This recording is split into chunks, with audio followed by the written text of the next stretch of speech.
it's not. Started thinking that it's something on my end because I talked to Luke a couple days ago, and he was having issues too. So I don't know if it's something on my end. I just kind of started this new format, and so I'm still trying to get used to.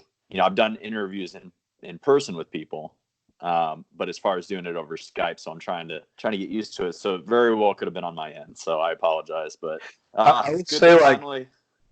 I had like a message at the very top that said there was like an audio driver setting that was off. It told me to try to restart the computer. So maybe there was a recent update, and I'm on a Mac. So Skype is Microsoft, and that interface, I don't know. So yeah, I've got a Mac too, and I'm doing it on my phone. But yeah, I haven't tried to do it on my computer actually yet. So I don't know. We got it figured out. No big deal. Yeah, it's all good. But thank you for agreeing to do this, man. It's been a real big hope of mine to get you on here and talk. I'm a big fan. I respect you. Obviously, you are one of my friend's coaches, so I kind of know a lot about your style and some of the things that you believe in. But I just I started this interview series, I guess if you want to call it, on my channel. Because first and foremost, I love bodybuilding. I'm 35 years old. I'm back from the magazine era. Like, I think you're probably mid-30s too, right? Yeah. Yeah. So, I mean, I can still remember going to the store and getting the magazines off the shelf. And I was always more of an athlete, like as far as baseball, basketball, things like that growing up. But I've always loved the weight room. And I was in the Army. I was a combat medic in the Army and went through some health issues there. And when I came out, I decided I wanted to go pursue my master's in exercise science because I wanted to coach. I wanted to be around the sport and help people as much as possible. And I know that you do the same quite a bit, and you have an extensive background, which we'll get into in a little bit. But I just wanted to kind of introduce you. I think probably most of the people that follow my channel probably know who you are, but part of the reason I started this also is because I wanted to bring very like-minded people onto this channel, and I wanted to get people to know the bodybuilders and the coaches and people involved in the sport that I respect, that I think put out a good message, that have a lot to offer, and you definitely fall into that category. So you do have a bachelor's in exercise science, yes, correct? Yep. You have a master's in nutrition. You're a registered dietitian, right. Which is definitely something I want to touch on later on in the interview. Sure. Because I think that's a very, very powerful tool you have in your toolbox as a bodybuilder, obviously. But if you guys for some reason have been living under a rock and you don't know who this gentleman is, this is John Jewett, IFBB Pro, 212, fourth place at the Olympia last year. He, like I said, he's a registered dietitian. You do have an extensive powerlifting background too, don't you?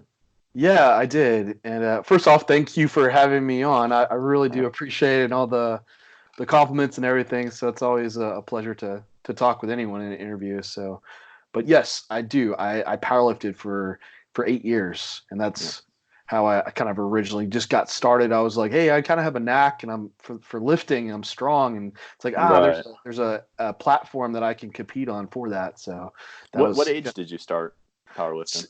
16. 16. Okay. Did you play any other sports before that?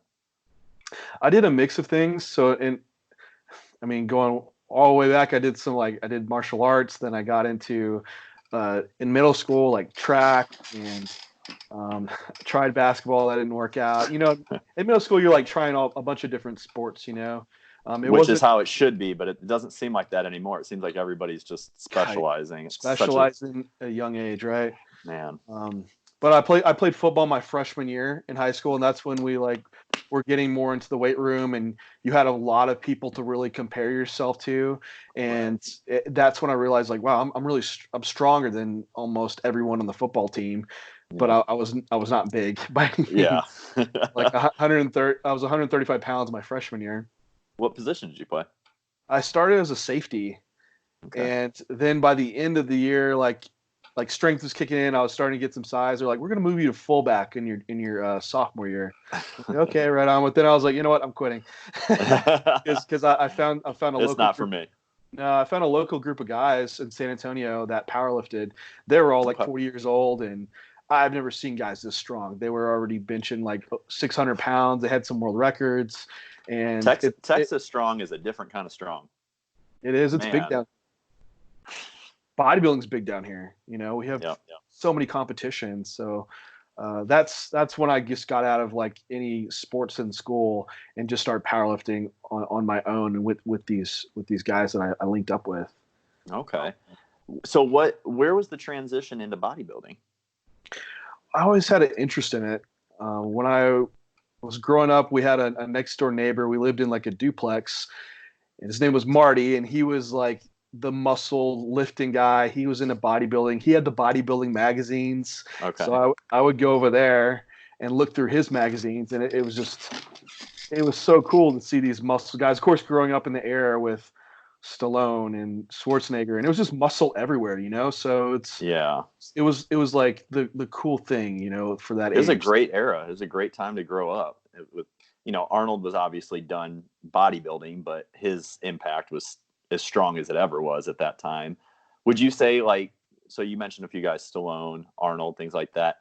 Who were the actual bodybuilders though at that time when you were getting into it? The ones that were still active and competing. Who were the guys that you turned to? Because Texas is huge for bodybuilding. Obviously, you got Ronnie, you got Branch. Yeah. You've got all these guys that come from there.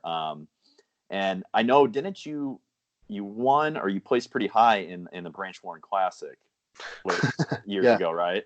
I did. Now, Yeah. now, to me, that would be a dream come true because Branch Warren is definitely a guy that I look up to. I love his training style, all that. But who are some of the guys that you, at that time, getting into bodybuilding and being around that, who did you follow? Like, who did you want to emulate? Well, like when I was coming out of powerlifting, I hadn't really kept up with bodybuilding as much into that point. So that was coming. I was just graduated from my bachelor's. I had an idea of it, but coming from powerlifting, I was connected with like Dorian Yates Yes. because of the training style, and it was like keeping on a logbook and trying to beat your lifts, and I connected well with that. That And then competitive nature came out. exactly. And so the crossover from powerlifting to bodybuilding, that link in training with what he was demonstrating was someone that I kind of looked at for the application of bodybuilding, within training. I can still see a lot of his influence in your training today. I mean, you Definitely. are a big proponent of the lower volume, higher intensity type movements. I mean, I know you have a variety of things you do, but I always see you preaching that. And actually, Luke and I talked about it, and it was really earlier last year that more and more talking about it, I started switching my style of training more from the higher volume to the lower volume, higher intensity, just all out sets and stuff like that. Because as I'm getting old, I'm not recovering quite as well, change and everything. And that's where, I really started looking at your training a little bit more, talking with Luke about it, and just really digging a lot into Dorian's, methodology and everything. And, people say it all the time, like you wish you could go back, right? I wish I could go back 15 years and Really. have the mindset that I then and just see where I would be right now. So Can you hear? Yeah. it's been, you're cutting out a little bit, but I caught most of that.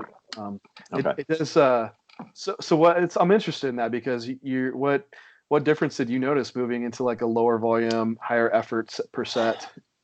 Well, first and foremost, definitely felt it in my muscles more, to be honest. I felt it a lot less in my joints. I felt like when I was doing the higher volume stuff, I probably wasn't doing the intensity as much as, given the intensity as much as I should, because I was chasing the pump. I was chasing the sets. I liked being in the gym for 2.5 hours. I liked that stuff. But I definitely found that as I kind of cut back on that a little bit, definitely started focusing a lot more on my joint health. And actually, we'll get into it right now. I'm actually drinking on the flex right now. Oh, look at you. Yeah. But actually just kind of being more mindful of I'm aging. I'm not recovering quite the way I used to. I need to change things up.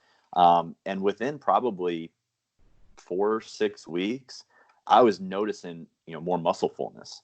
I was noticing a little bit more density and hardness in my muscle.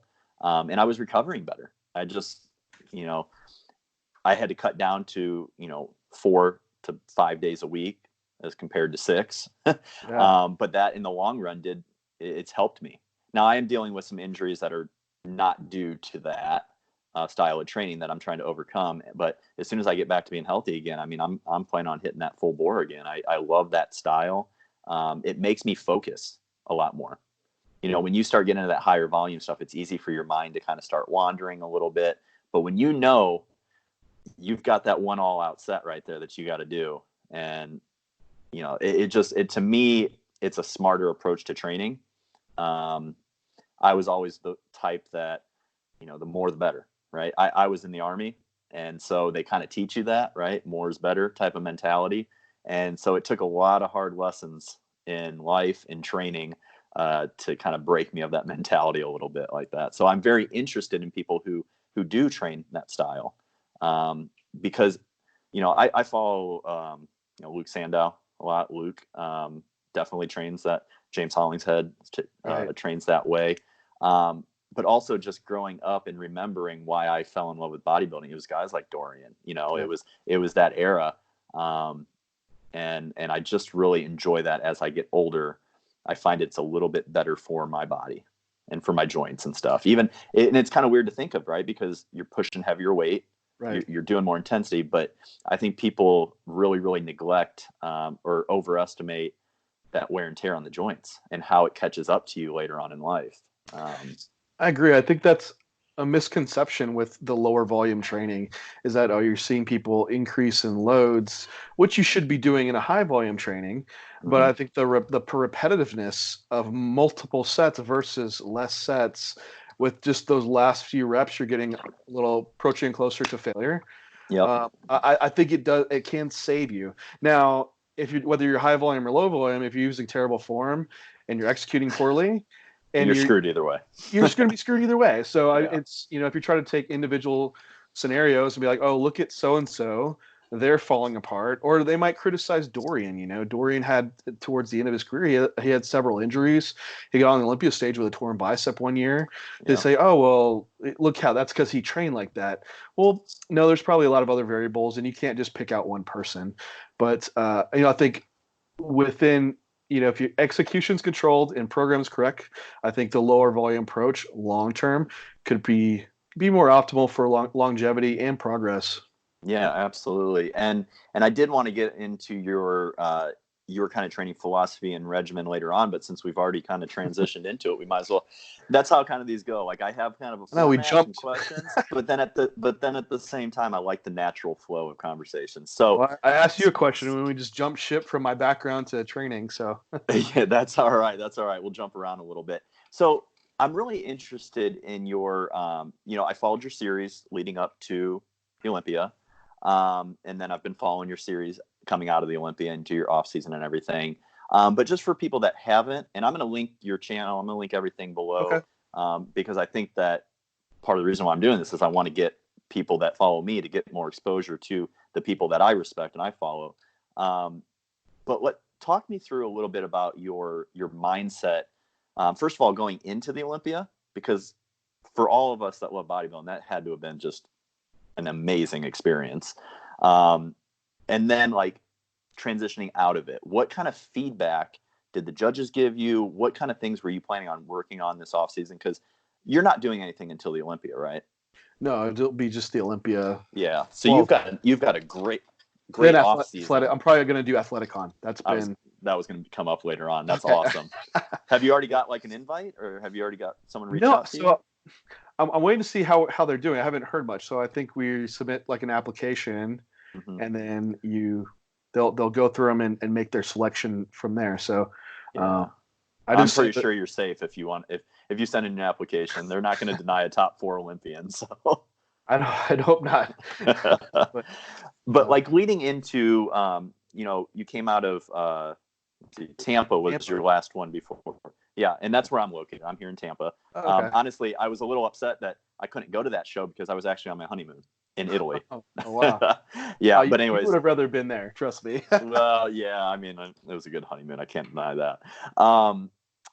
So leading from Tampa, okay, into the Olympia, walk me through your mindset, because that's another thing that I really want to dig into here with the people I bring on is kind of get below the surface a little bit. Obviously talking about diet and nutrition and training is great, but I'm really interested in the athlete, into the psychology. When you got off the stage at Tampa and you knew you had 6 weeks, something like that, before Olympia, what was your mindset like during that 6 weeks? Well, my goal board for the year was to win a pro show. So you have this focus on win the pro show, and the Olympia's there. Like, of course, that's always the goal to get to, but you have this one hurdle to jump over first of just getting to the pro show. And going into Tampa, I felt confident because I had moved up in placings, which at the beginning of the year I was even questioning being a 212 competitor and whether I could really hold weight or I need to go up. And so coming out of Tampa and winning, you're like, wow, like I accomplished this goal. Like, I'm going to the Olympia. Everything else is just gravy on the biscuit at this point. Like, just to walk onto the Olympia stage, I'm so thankful to do. Like, so many people won't have that accomplishment or even be able to do that. So just to go out on the stage would be incredible. Yep. So that, there wasn't a pressure to it, honestly, which just sounds strange. Like, you're going to Olympia, there's all this pressure walking on this biggest bodybuilding stage around. But I was just so happy to be doing and accomplishing that the pressure wasn't there going into that. But as far as how I execute has always been the same. From my first show, it was machine mentality. Like, my first show might as well have been the Olympia. I would all priority was to preparing for that show. So nothing changed as far as how I'm going to execute things. I think that also was like part of the mental component of not being stressed going to the Olympia, is that it is another stage, and it's just a different place. Yes, it's a different level, but everything that I do, how I walk on stage, what I present, it's all the same thing that I've done for years. Right. So just having the right perspective is important for going there and not letting like the mental side overwhelm you. Right. One thing that I really, really admire about you, because I'm this type of person too, is that you are very methodical in everything that you do. You're it seems like it, at least. Your diet, your training, everything is set up with a purpose, right? Every time you walk into the gym, you have a purpose for that training session. What I wanted to talk about right now is your dietary strategy, your nutrition, especially during this off season. It's very interesting to me. I actually did a video probably about a month or so ago on calorie cycling. And I know that you are a proponent of that. I know that, and correct me if I'm wrong in anything I say here, but your training days are very high carb. I think I just saw you hit like 900 grams of carbs or something. Once a week. Yeah. Once a week. Then most of the other ones are down around like 600 or 700. It had been 500 for a while. I actually just lowered it down to 350 for this week. Starting to see a little bit of softness coming through, so it was time to pull back down. And I'm 243 in the morning, so I just cannot gain any more weight. Like, it'd be really hard to suck down at that point. Yeah. So then, like, on your training days, also, I noticed you're very low on fat on your training days. Right. Right. And then you kind of bump them up on your medium days, and then your low days is a lot higher in fat. Right. How do you find? Well, first of all, when did you start incorporating a lot of calorie cycling into your programming? And also, what was the biggest shift, either from a physique standpoint or a mental standpoint, that you noticed when you did start implementing the calorie cycling? Yeah. Well, this actually goes back a long ways back before I even had competed in bodybuilding when I was in my bachelor's. My Okay. my practicum that I did was 360 hours for my exercise science degree, and I actually did it with Shelby Starnes, which you might be familiar with Shelby. Yeah. Um, Yeah. Name that's sounds actually very how I familiar. started like educating in bodybuilding was through Troponin Nutrition with Justin Harris, and they were Okay. huge proponents of carbohydrate cycling, and it was calorie cycling. So I had used it for a while back then, and I coached myself. I prepped myself a lot with using that approach. Um, and then I worked with Matt Jansen for a few years, and of course, like now Andrew Vu. So I have people that are controlling the diet side, and I have my say. Of course, it's more of a team Yeah. effort. But even work with Matt, we had a more of a steady approach within macros, and then on dieting, you'd have some refeed days. This has been really getting fully back to the carbohydrate cycling with Andrew, and coming out of the Olympia is when we really started implementing it and just having it, some higher carb days on my training days. And what we noticed during prep is when I did add in fats, is digestion just got really poor.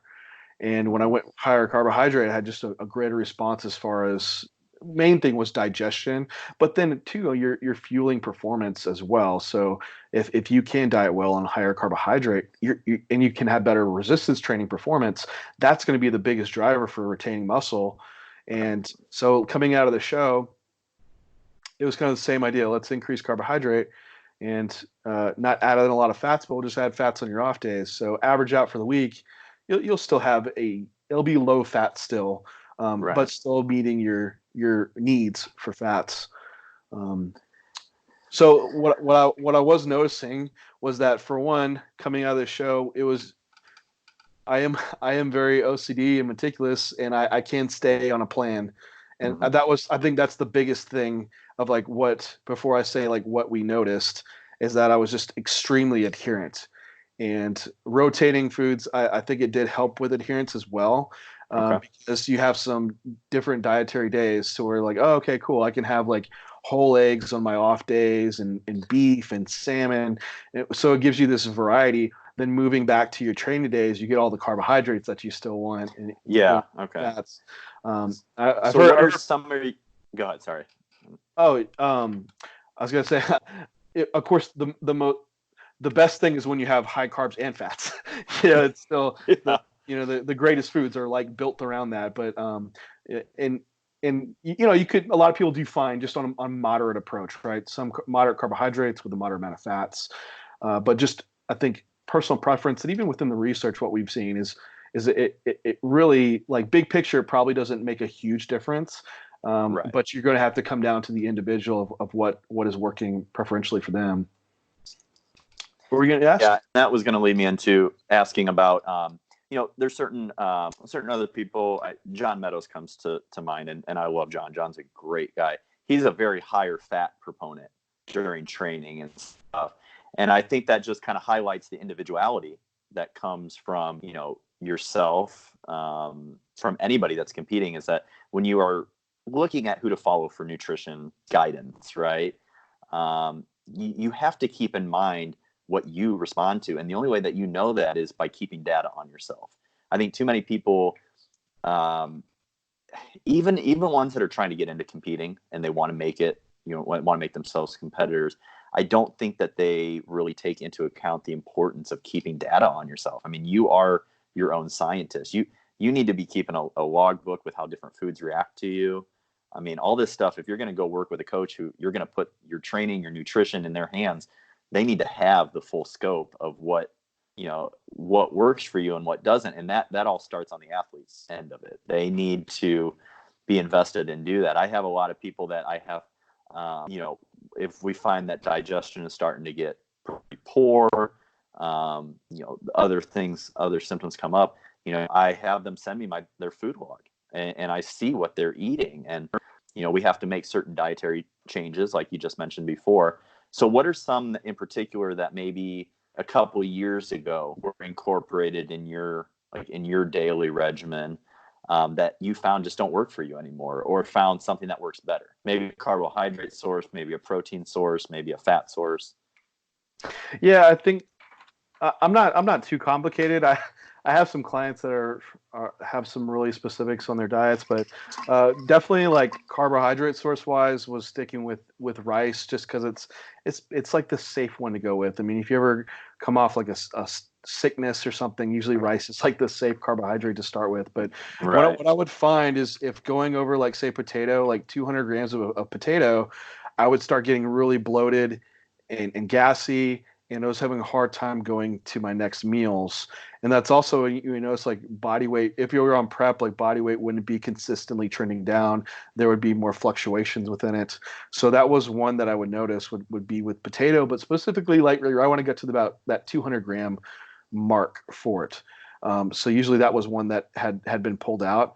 And on prep, I was doing really well with oats, which I know a lot of people. I had like 3 meals that were oats, and I think the fiber, the soluble fiber in it, was beneficial to keep digestion moving Right. well.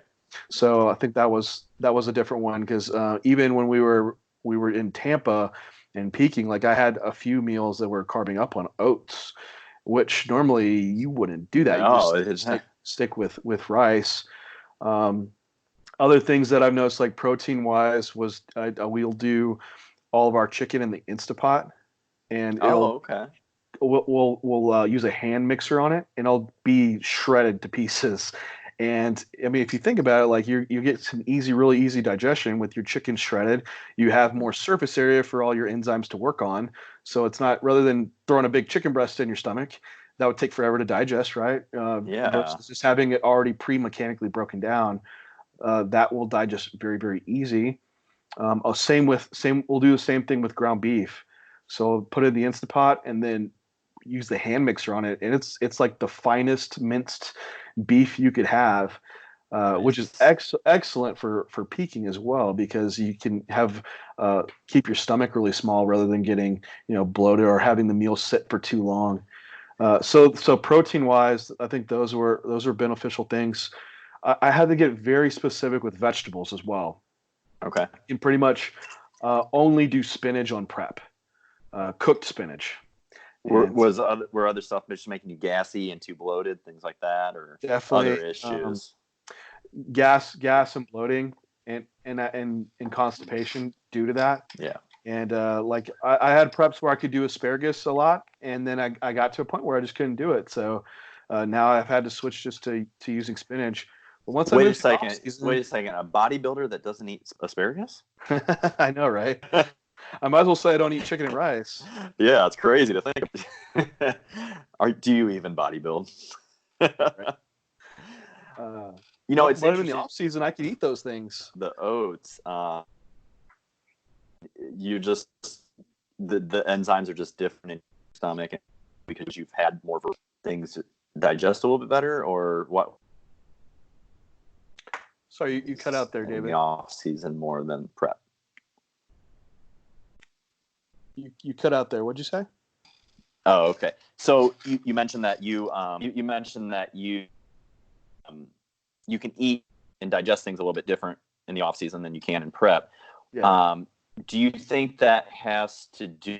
What do you think that has to do with? Do you think that has to do with just the fact that when you're dieting and you're losing body fat, like your gut microbiome is just changing, or do you think it's because you're really narrowing down your food choices, so any sort of new thing that you add in is just going to irritate it? Like, what do you think the mechanism behind that is?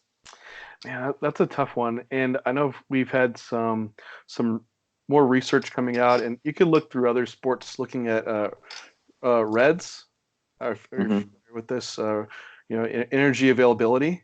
And when there's this decrease in energy availability, with we see in a lot of athletes, and not just like from decrease in the amount of food sources, but also decrease in body fat. And there's a slowing in GI motility, a slowing in rectal, contractility. This GI Okay. system is slowing down in general. And I think, and then on top of that, then you're also having lower food volumes. So it's much harder to, have that peristalsis and that moving of that big bolus through. So I think that's Yeah. also part of the issue. As far as like specific foods, man, that could be tough. I think it could be, at least a lot of times we're decreasing carbohydrate amount and decreasing fiber amount. And so for me, I think with the oats, at least on prep, was probably just the fiber, the soluble fiber being able to bulk up the stool enough to where I can still have a good bolus to have Yeah. that peristalsis and still move through the GI tract. That was probably it. I also think a lot of it within prep too is that you continue trying to do these very, very high protein diets, and some people are just get excessively high. I've had people that are 50 pounds less than me on stage eating 8 ounces of protein, per meal. It's like that's making a very, very inefficient source of glucose for yourself. All it is. So Yes. I think you can decrease your protein take and add in carbohydrate towards those end stages, and you're probably going to improve digestion, probably remove some of the diet adaptations a little bit just because you have a more efficient fuel source. And but yeah, I think as far as those mechanisms, it probably has to do with just the diet adaptation of what's causing the GI effect, the slowing the motility, and then also like within food volumes. Gotcha. Yeah. You just brought up something that reminded me. I had did a Q&A on my Instagram today, and I had someone message me, not through the Q&A, but just from a DM, and asked me, where should her protein be? Because she was like 105 pounds, and she's doing a fat loss. I think she's kind of towards the end, obviously. But she was eating like 180 grams of protein, and she's like, in order to do that, my carbs and fats have to be pretty low. I said, well, you're probably overdoing it a bit on the protein. Like, I think you could probably cut that down quite a bit, save some calories, so you can throw it back in the form of carbs and fats, so that you can actually energize your training. You can actually retain a little bit more lean body mass. Because I explained the same thing to her. You are eating so much protein right now that your body is breaking that down and using it as glucose. Like, you are not getting the full maximum benefits of it. And so where would you say that like your individual particular protein intake is set at? I'm definitely a little bit more aggressive with it. Yeah. I'll usually stay around like 1.3 to 1.4 grams per pound of body weight.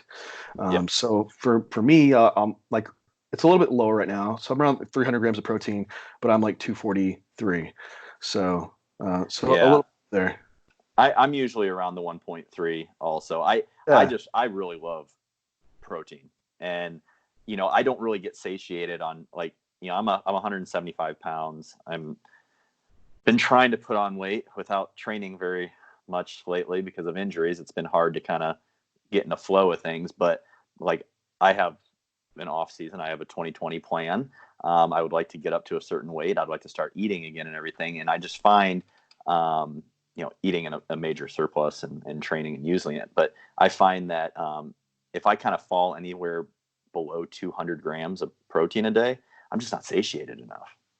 And I think I've just grown up, I'm from Indiana. I'm from the Midwest. I grew up on meat and potatoes type of thing. Right. And I just love eating a lot of protein, but I even found myself at one time, like, I was eating upwards of like 250, 260 grams of protein. I had to cut that way down. And when I did, and I started adding in more fats, more carbohydrates, it just changed. Energy in the gym was so much better. Production was so much better. Just overall mood and digestibility was so much better. But I'm with you. Like, I am a higher protein advocate too, and everything. Do you think, professional bodybuilders in general, do you think the use of, the anabolics and everything allows a little bit higher of a protein intake compared to someone who's natural? You could almost argue either way, that you become more efficient with protein. Uh-huh. You could have less protein turnover. You have decreased protein breakdown.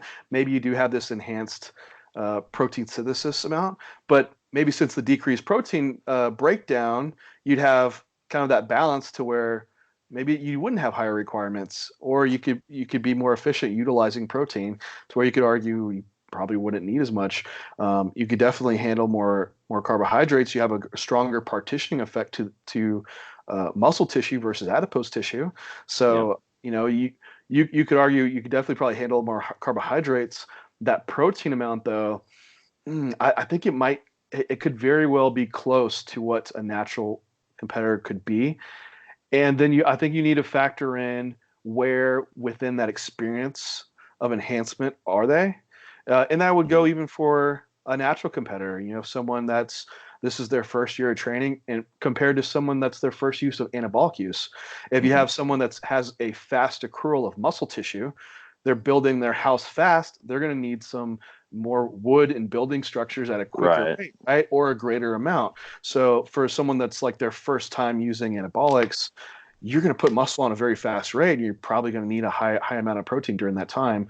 While someone say myself, that's muscle accrual would be at a very slow rate. Like if you put on 5-6 pounds of muscle in a year to stage, like that would be pretty huge. So how much extra protein would you really need to accomplish 5 to 6 pounds of muscle in a year? It Yeah. would probably be pretty low. And so I think get more experienced, that difference in going over protein probably isn't as great as when someone's newer and earlier in natural or being in enhancement. Um, Now, I'm not going to be the minimalist approach. And I think this is what a lot of people get to are looking at research. And we have a lot of if we're looking way back at nitrogen balance studies or even some of these studies that are only looking at protein synthetic rate, Mhm. you're almost looking at it's almost a bare minimum approach. Look, like this is what we know will optimize protein synthesis, but that's only that one marker. Yeah. And it's like, do you want to just take just what we know? Just when, in my thought process is and there's some studies with Jose Antonio, you get these really high protein amounts, like almost 2 grams per pound of body weight, and not seeing any, health effects in his studies. But Right. also there possibly was some partitioning effect, which that might be increase in NEAT. We don't know, but at least hey, we know you could probably go up to at least 1.5 grams per pound of body weight, and there's not going to be a negative health outcome. So why just do that 1 gram per pound? That 2.2, you see that quote a lot, or some Right. people argue 1.6 gram per kilogram would be good. But if we know it's okay to go to 1.5, I don't want to undershoot myself in that area. Exactly. And then I think perfect point that you said is preference and dietary adherence. Like this is the number one. If I said, hey, you only need 1.6 grams per kilogram body weight, but you can't adhere to that because you're still hungry all day, or you just have a preference for eating this higher protein diet, and we know it's not harmful. Well, the number one thing for a great diet is being able to adhere to it and be consistent with it. So, and being satiated. So I think there's a lot of other areas for higher protein intakes outside of just looking at solely protein synthetic rate. Yep. And Yep. we haven't looked at everything else that protein could really do. So I think we're getting there. There's a lot been exposed about protein synthesis and how much protein we need. But I that's why I still fall within that kind of 1.3, 1.5 gram per pound. Yeah, that all this kind of brings me back. And when you're talking about, the minimalistic, and everything, I made a post about, and, I have my master's in exercise science. I love research. I love the scientific approach to it, but I almost think at times that science has made us soft, and people are always, in a way, what I mean that is people are always looking for the minimum that they can do. Like you said, people are looking at this. Okay, so what's the least I can get away with training and still make progress? What's the least I can get away with nutrition? And I think that a lot of people don't understand that most of this research is not done on bodybuilders. Okay, it's a different animal when you are really trying to take your body to another level. Most of these are done on, a lot of it's done on untrained individuals too. And I think that, when you dig into the research, when the average person hears someone talk about a study or, quote something from a study, they don't really understand the full context of it. And, mine and Luke's lab at USF, under Dr. Bill Campbell, we're actually not anymore because we're graduated, but the program in general is really, really gearing itself towards bodybuilders, male and female. And really, there's a few studies that we've been doing, and that will probably come out here pretty soon, that are really bodybuilder focused. And those are the ones that I think if someone's listening to this interview and really, really wants to, learn bodybuilding from you and just really get into the sport fully, is they have to understand what they're reading in the context of what they're reading and what the research is saying, and take into account what people like you, like other top bodybuilders that have been in this for a while, are doing, and see where the gaps are, because there's a big gap sometimes between what the professionals are doing and what the research is doing. And it doesn't mean the research is wrong, and it doesn't mean that the professional bodybuilders are wrong. There's that gray area that you have to kind of learn to live in. And I think that a lot of people get very dogmatic in just the research, and they don't take any account or consideration into the anecdote of what people have been doing for 30, 40 years, and apply that towards their training and stuff. And so I do think that sometimes research can be helpful, but I think that and I hate to say this because it makes us sound old, but for this generation coming up now, I see it in the gym. I see it the way that people train at the gym. I think everybody has great intentions, right? They want to make the progress, but they're so caught up in what these studies are saying, the minimum that you can do, right? And that's one thing that I took away from our master's program is learning to decipher research, learning how to mix research and anecdote and what is actually being applied in the outside world. And that's what I love about what USF is going to try to continue to do in the future, especially with the females. I would like to see them get a little bit more active with male bodybuilders, but they are really, really focused on female physique enhancement, which is great. That's still going to tell us a lot of information and stuff. But I think that if anybody is listening to this interview, the one thing that you can take away is that, I've got a master's, you've got a master's, you're a registered dietitian, and we're telling you that sometimes the research doesn't always line up with what really needs to be, what really can take place on the outside. And I guess that kind of transitions into another good question, is what made you want to go and become a registered dietitian? Because to me, that's a very, very useful tool for this profession. Obviously, I know you have Andrew that coaches you, and I know you guys are a team, but Chris Tuttle is another one. You guys are, did you get into it because you knew you wanted to be a bodybuilder, or did it kind of just align together? Because I would see it as like, okay, I know I want to be a professional bodybuilder. What degree, what career field can I go into that's going to help me in my profession later on? Yeah, pretty much all the above is almost the answer. Yeah. It's like in my exercise science degree, it's like I love nutrition, and I always knew that. But in San Antonio, I had to stay in San Antonio. We were limited in what we had for nutrition wise, but it held me back. I was like, this nutrition thing, like I'm gonna have to learn about clinical nutrition and food service and community nutrition. Like I just want to know about sports nutrition. Right. So once I got to the end of my exercise science degree, it's like, well, okay, you can be a personal trainer, you can go, coach people. It's like, man, I don't have this good stability within my career. I think going into my RD, I'd have job stability and being able to work in a hospital. I could probably have a greater income. And so from that transition, it was like, I didn't have an idea that I was going to be a professional bodybuilder at that moment. I knew I love bodybuilding, and everything I did was because I had a passion for learning about nutrition or learning about exercise. But I knew I had to have a career that could support my hobbies and be stable. And right. I think that's what a lot of people, and that I've even posted on recently, a lot of young guys are trying to put all their eggs into bodybuilding. And it's like, this is a hobby. You don't know where you're going to go in it. And it's very expensive to bodybuild. So what I would do is put everything you can at that young age into your academics and creating a career, a profession that can fund your hobbies in bodybuilding. Don't sacrifice those years of investing into your education at a young age for bodybuilding, because later on you're going to be in a very, very bad position. But yeah, so going into my master's, it was more so like I love nutrition and it was going to give me a stable career. Yep. And getting the RD. Eventually, I was hoped to maybe coach people, and I was starting to do it in my master's. Uh-huh. And it just kind of led me into going full throttle into coaching. Now, you're making it. We've made these good points here about anecdotal versus academics and the gray area between. Within my RD, gave me zero skills for contest prep of a bodybuilder. All right. Oh, So, yeah. people are like, oh, well, and I don't have many people that do it. They're like, oh, you're an RD. It's like, well, you can't just go to any RD and ask them to prep you for a bodybuilding show, because you'd be Right. very, very disappointed, because that's not part of the curriculum that we're taught.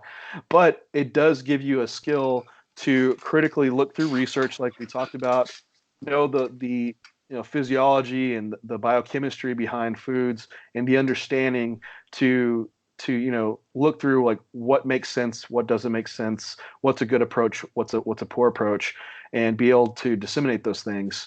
And I think that gives you the good skill set from that master's in nutrition, the RD.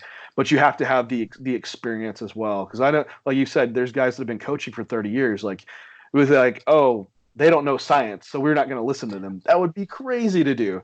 Yeah, I would take a coach that's a coach for 20 years and had no college degree over someone that only had a college degree. So I think you need to cross those and have someone that has some type of education background, but also has some experience built and some of their own experience, as going through it themselves. I think that those three areas would make someone really qualified to help other people. Absolutely. Absolutely. So what would you say to a young person, maybe 18, 20 years old, something like that wants to try their hand at becoming a professional bodybuilder, right? What nutrition advice, what training advice, and then I think we already touched on, I was going to kind of bring up like what educational advice, but we kind of just touched on that. Yeah. So from a training and nutrition standpoint, let's kind of rephrase the question a little bit. What do you know now that you wish you would have known when you first started, that maybe you would kind of pass on to, maybe there's an 18, 20-year-old that's watching this right now that's like, there's so much information out there. Where do I start? What's the bare bones that I need to know to get going? What would be your advice? So back when I started, I was trying to research everything, and now there's even more information available, like you said. Yeah. But my first 3 years of bodybuilding, I coached myself, Okay. and I did okay. I did a pretty good job. I wished I would have reached out to someone or connected with someone earlier, whether some type of mentor, or even someone in the gym, and also, like I just said, be able to realize that, think about what is this person's education background, who do they coach, Right. Talk to the people that they coach, talk to the people that have left their coaching, to see if, like, is this going to be a good person, because you're young, so it's easy for everyone to be an influence on you, and everyone looks like they're going to know what they're talking about. So Sure. I would look for those traits. But I think for me, going and finding someone that could help me and show me some of that way would have been so much value. And I could have saved the money on the fancy supplements, because at the time I worked at GNC, I spent so much money on supplements, Yeah. crazy supplements that, now it's so basic. So, just getting the basic supplements, and if you had a couple $100 to help for a coach, I think that would be tremendous for you. So I think that's a big one. Try to find some type of coaching if possible. If that's not, definitely, go light on the budget on supplements. And for nutrition wise, you can keep those things basic too. You should, of course, I don't see guys going out to eating like grass-fed beef and all this stuff, but you can do bodybuilding on budget. And even with animal, we've done, the $50 a week bodybuilding budget. Yeah, We wasn't have it like videos. 3,500 calories or something? Like Yeah, you yeah, did something crazy like that. Yeah. And that was we didn't factor in the whey protein we were going to use for that, but still you could do it on a budget and have basic foods that would work well. And at that young age, I would just focus on growing. It's a perfect time. Like that's how you should progress through your career and look at it long term, because you're not going to really hit your peak. A lot of you guys are in their peak like mid 30s around there. So if you're like 18, yeah, I think you probably have another 17 years of progressing. So take the time now, to stay off stage, make growth happen. Don't get on stage, and then when you do get on stage, and after a few years of putting on that size, like you'll be an immediate threat. And Right. so that's what I would say. Like, and it'll save your money, save you time. They'll be the fast track to getting as big as possible. And then as far as training is concerned, don't try to copy like the advanced guys' routines. That was kind of initially what I did. And well, we had the magazines. That's what we knew. That's all we knew. Right? Yeah. So I would. Where would I even look for information on training? Would be a good place. But I would look for some type of beginning program. Like if I was 18, I would probably go back to doing like an upper lower split, and maybe 4 days a week, and then progress it from there. Rather than I still don't do a single body part split, but that's like what I did when I started, because that was like the bodybuilding thing to do. So I would do like upper lower split, and then keep my nutrition basic and save on supplements. And I think for even, I've gotten super into like budgeting and living. Make sure you live below your means. I think that's even more important. going being like an 18-year-old is you could get by on saving on a lot of areas if you're trying to budget for bodybuilding. So yeah, that's great advice. I'm really, until I met my wife a few years ago, I lived so cheap. I lived so much on a budget. I didn't even have plates. I ate everything out of Tupperware. But you know what? I came from an Army lifestyle where I just didn't need a whole lot. I put all my focus into training and stuff like that too. And that's what I loved. But being able to live that minimalistic lifestyle, I think that's a really important thing that you mentioned. Not to say you have to go without, but you have to understand that, everything's going to be a give and take. If you want something, you're going to have to give something. And I think too many people nowadays in a lot of different areas just aren't willing to give in order to get what they want and stuff. So that's great advice. You did touch on, you spent a lot of money on supplements and stuff.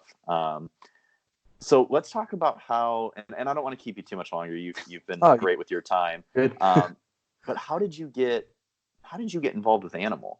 And the reason I ask is because, someone asked me probably about 4 weeks ago or something. They're like, who are the bodybuilders today that you follow, that you like? And honestly, I mentioned you, Derek Lunsford, Evan Centopani, and Steve Kucalo. You guys are like, and I think it's because maybe I see that as a little bit more relatable than, say, a Phil Heath physique for me. Sure. Because but part of it I started thinking about too was that I love the messages. I love the content that you guys provide. You guys are not trying to bullshit people. You guys are trying to actually promote sport. Evan is obviously a legend, right? He's been around forever. Absolutely. He seems like a great guy. I would love to be able to meet all you guys. Derek trains at my gym every now and then. I haven't really had a chance to interact with him too much, but then I started thinking about the fact that, look, all of you guys except for Steve are part of the animal family. And I love the brand. I love the products. I love everything that animal stands for. How did you get involved, and how did they go about building this culture of these like-minded bodybuilders that have the same message, the same goals? Yeah. So when I was doing my, the USA's in 2016, this is where I was going to turn pro. Okay. I guess they had already started kind of watching me, and someone in the company was getting coached by Matt as well. And I think that's kind of like brought the link together. And after I turned pro, it was actually right before the pro debut, they just reached out to me and said, "Hey, we're interested in what you're doing, the information that you're providing. Would you be interested in working with us?" I was like, well, I'll think about it. No, I was just kidding. I was like, It's like, let me put the phone down. Oh my God, what's going on? Yeah, because just like probably like you growing up with magazines, it was all the animal ads, right? And those black and white images and all those messages that they were just driving home of the journey of Yep. bodybuilding and what that really means. And you can relate so well because back then we didn't have all the social media. It was just you in the gym training, and that's what it was depicted in all these images to me. This hardcore mentality, and I could just relate all so well with all of that. And so I think that's what really built that brand is the journey, and this rough, give it all. And I think it spans beyond just bodybuilding too, and it's more of like the brotherhood of iron as well, the message that they're putting out, whether it's your powerlifting or strongman or CrossFit or anything. It's people that are wanting to give your heart and passion into something.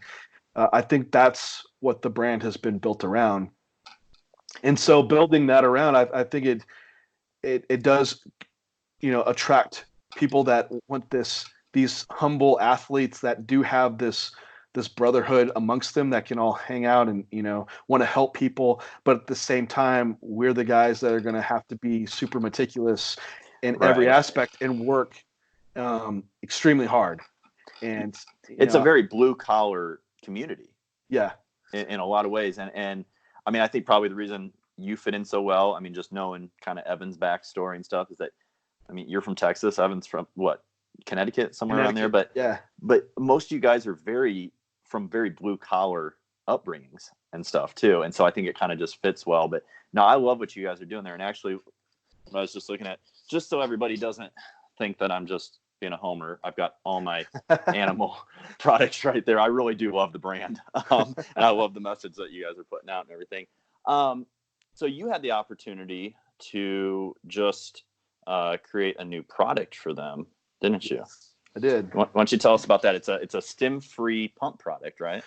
Yeah, Animal Pump Pro. And I brought it up to him because we just didn't have anything like that. And there's so many out on the market.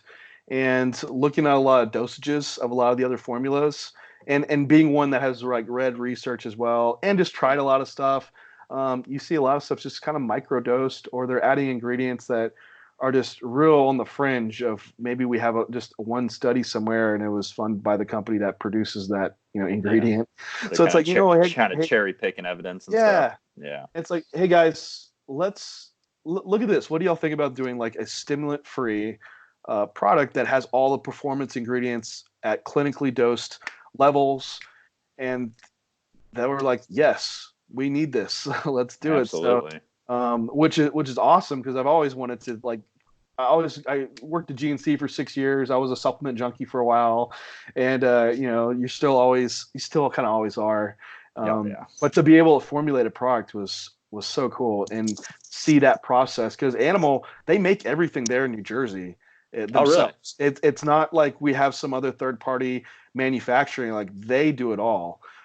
So when I go up to Animal to see them in Jersey, like, they have barrels, all the raw material, their manufacturing process up there. So you're getting something that's all made in the U.S. And so we do have very good control over what we're producing, what we put in the products, and they take a lot of pride in that. And I think that's awesome for a company to be able to do.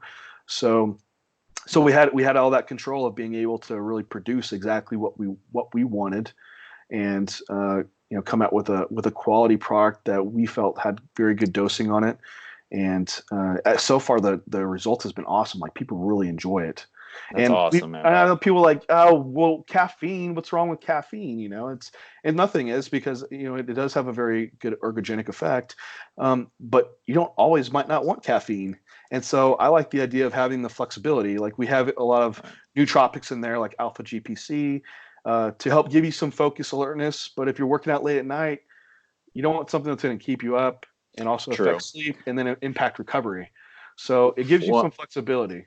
And I think a lot of people get caught up in, this pre-workout is better than that pre-workout and everything. And really, it's just coming down to probably the one that they like the most is the one that's got the most caffeine in it, to be honest. And really, do you need, if you are someone that kind of splits up body parts, do you really need all that caffeine to go in and do an arm day? No, you want to save that tolerance. You don't want to get an intolerance to it, or wait, that's not the word I'm looking for. Desensitize yourself. Desensitize yourself. Right. Like, you want to save that for your leg days, for your back days. So having that pump product is awesome. I mean, I love Fury. Don't get me wrong, I love it, and that thing gets me jacked up. But I don't take it if I'm just going to go in and just blast arms one day. Like, I just don't need that. I need to be sensitized for when I go in for a leg day and I'm really giving it hell. So I think that's awesome. I'm really happy that they gave you the opportunity to do that. And I think that, they've got you, they've got Tuttle. You guys are both registered dietitians on their team. So I think for them to really take the active approach to go out and find individuals like that to represent them, I think that's amazing on their part. And I applaud them for that. I think you guys are doing awesome stuff there. And I know a lot of people do. So keep up the hard work there and give the guys at Animal, let them know that. They're so great, man. They really are. They treat us awesome. And to let us have a real say in the products in the company, like Evan came out with Animal Meal last year, which was all his formulation idea. He wants to go dairy free, and he was really specific at what he wanted to do, and they did it all.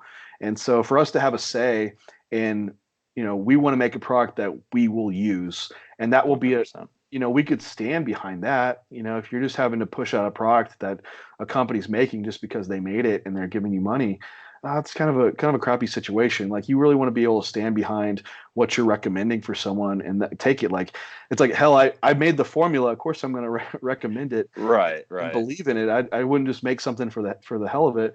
It's because I was in the kitchen weighing out my citrulline, weighing out my creatine, and I would make my own mixes because I couldn't find a product that I liked with the right dosages. So we made one that had those. It's not worrying so much about the margins. It's worrying more about the actual quality of the product and stuff. Yeah, which is really important. The sales will take care of itself if you just put out a quality product that you believe in, and I believe the rest will come. One last thing, and then I'll let you go because you've been very generous with your time. I actually reached out to someone that you work with, the Modern Movement. Yes, that's right. We talked probably a couple weeks ago. I am having some very major issues with my shoulder, my pec, and my back. All, I think, stemming from an original bicep strain that turned into upper cross syndrome and just kind of wreaked havoc from there. But we started talking because obviously I've been following him through your stories and stuff that you've been doing with him. And he's really gracious. We had a talk and everything. And he mentioned if I had a chance to go get connected with a new fit to try that. And I'm by MI40 here. Okay. So yeah. I contacted Chris over there, and I've been getting a couple treatments done. Okay. And it's an injury. I mean, I've been dealing with this for better part of 2019. So it's been pretty frustrating, and it's been the best treatment so far that I've had for it. And I'm going to continue doing it. But I did notice that you do a little bit of training with it, correct? I saw you doing some lower body training with the new fit. Yeah. I when I was prepping for New York, I tore my rec fem like 12 weeks out, and their new fit is out of Austin. So, I had a client that worked there. Like, you need to come and do this. It's like, we'll get you back going. I'm like, whatever. It's like this TINS unit, right? Right. That's what I thought it was too. I know. And everyone's like, oh yeah, what could it really do? It's just this TINS unit that's been around. It's not. It truly is something completely unique, and only it is padded just for itself. So it was phenomenal. Like, within 4 weeks, I was 100% back to training exactly how I wanted. This was a significant tear in my quad. Like, I had lots of bruising, and so I was sold on it, man. I was like, I want one. Like, I bought one. Yeah. And now I just use it for personal use. That's awesome. So for leg training, like, I'll scan with the machine and try to find areas that have been like down regulated and not contracting properly, and I can turn up the machine, get better activation, and then go into my training from there. But as a rehab tool, it's phenomenal. Yeah, I mean, I still have a lot more treatment I need done with it, but I've seen significant improvements with it. A lot of it is like from right up here up, like everything under my rotator cuff and all my lat, everything just is like jammed up. And then I've still got some bicep tendonitis and stuff going into my pec. But one thing that I thought was really cool is when you were just talking about the scanning, right? You scan for the areas. When the first time I went in there and he started scanning around different areas, there was areas that started popping that like I had no idea were even down regulated. And I think that a lot of people kind of see this, and I know this because I've heard them say it to me, is that they think it's kind of gimmicky, right? Like they're not really too sold on it. And to be honest, I really didn't know what to expect going into it either. But I was just wondering how you are going to incorporate that still in your training moving forward. I know you used it for your rehab for your injury, but how do you think a healthy, as healthy as you can be of a person? I mean, we're all bodybuilders. We have bangs and bruises every now and then places, but how do you think that someone healthy can utilize it to really perfect their bodybuilding and really bring their physique out? I mean, I know Dexter uses it quite a bit out there with Brad Rowe in Golds. But is this something that you think that maybe once a week you're going to start incorporating into your training, or just kind of sporadically? I use it every day. Oh, do you? I do. Okay. Yeah. And the biggest thing is that there, with anyone, we say healthy, but I guarantee everyone has some type of soft tissue or structural issue. Yeah. Whether say they don't even train, maybe they're at their computer desk all day, like probably both of us are, right? Internally rotated, hunched over, me slouching in my chair right now. Yeah. And then that is part of the reason, like the injury. And then I'm like this all the time. That's part I have to really work on opening up. We're losing our, cervical natural curve, and all those things are causing issues, and soft tissues getting down regulated because of that. Then we go to the gym and try to do these movements and get into extension when we haven't been in those positions all day. And then an injury happens. You'd be like, oh, well, damn, that squat, that really tore me up and broke me, but really it was probably you sitting at your desk all day is what has been the recurrent issue. So how could someone utilize NewFit is for that rehab specifically, and strengthening and recognizing those areas that are getting down regulated and not activating properly. And it's usually something that's, there's some type of weakness somewhere. Yeah. And then there's an injury because something's getting overloaded and then having to compensate. So just like you said, your bicep is like the symptom, right? That's where it's like, ow, my bicep hurts. What's wrong with my bicep? Well, probably it's something that came from your shoulder and not activating, and your bicep was having to make up for it, right? And it got overloaded, and maybe that injury occurred because of that. So that's part of how I use it, is because there's always something that's getting down regulated a little bit, and I end up getting overused stuff because it's just part of it. You're going to train hard and stuff is going to get beat up. So I'll use it for a lot of the rehab purposes. So I'll go with Justin, and we'll work on stuff, and he'll give me some rehab exercise to do, and I'll do those rehab exercises with the newbie because it's so much more effective to utilize it, because I can contract the muscle that much more and get good signaling and just re-emphasize those the nervous system signals training. But for training itself, I have not quite implemented it, and it's debatable on the hypertrophy effects. Okay. And that implementation, like we just don't really know. And it's because it's very also hard to regulate volume within it, because you're pretty much getting full motor unit recruitment right away, and each rep you do is very taxing. So you could do like a third the level of volume that you normally would train with, and it does have like a delayed effect of soreness. So it's like 3 days later, DOMS is really setting in. Right. And it's like, oh man, now I can't train again for like a week because my muscle's so sore. And it's like, well, has this the most optimal approach? So I haven't quite got that down as far as how I like to implement it within training, but definitely from like a rehab and activation standpoint, I use it every day. Yeah, I think a lot of, I've heard the same things, that it's supposed to help promote hypertrophy, right? And I'm a little skeptical of that too, but I think what it does have the ability to do, and you kind of touched on it too, is that it helps you be able to figure out those areas that are kind of downregulated and help you learn to reactivate them, so that that's what's going to help promote more hypertrophy, is the fact that you're actually utilizing the entire muscle now instead of just 60% or 70% of it, which I think a lot of us fall into that trap where, because of our jobs, we sit here all day, and just other lifestyle factors, we don't fully engage our muscle. It's not like, you look at strength athletes versus, bodybuilders, power lifters versus bodybuilders. There's guys that are a lot smaller than bodybuilders that can lift a lot more. It's because they learn, it's not the amount of muscle, it's how much of that muscle you can recruit, right? And I think that's probably one of the biggest benefits with hypertrophy with the new fit, is that it actually teaches you how to re-engage that entire muscle, get everything firing. Engage the actual muscle, and then also create more stability within structures so you can apply more tension. Because I do believe like mechanical tension is like your main driver for hypertrophy. So if you have a joint that lacks stability, like say your rotator cuff's not activating properly and your shoulder does have that stability, you're not going to be able to put a lot of tension within your pecs or your delts. So strengthening those areas that have been weakened could then allow you to apply more tension within muscles you're trying to activate and put tension into. So yeah, it goes both ways, like activating the muscle, but also strengthening muscles to allow you to transfer more tension throughout them.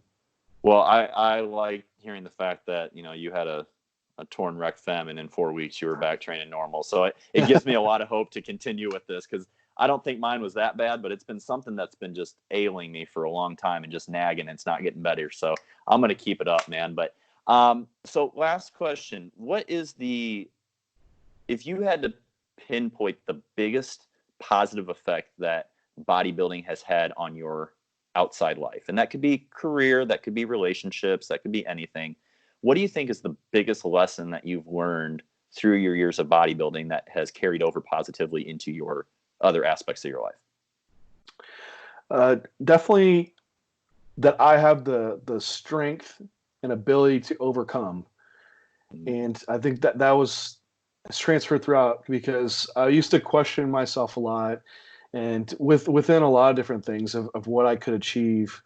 And when adversity would strike, to let that knock you down. Right. And through being able to see what I can do in bodybuilding and just persevere and achieve.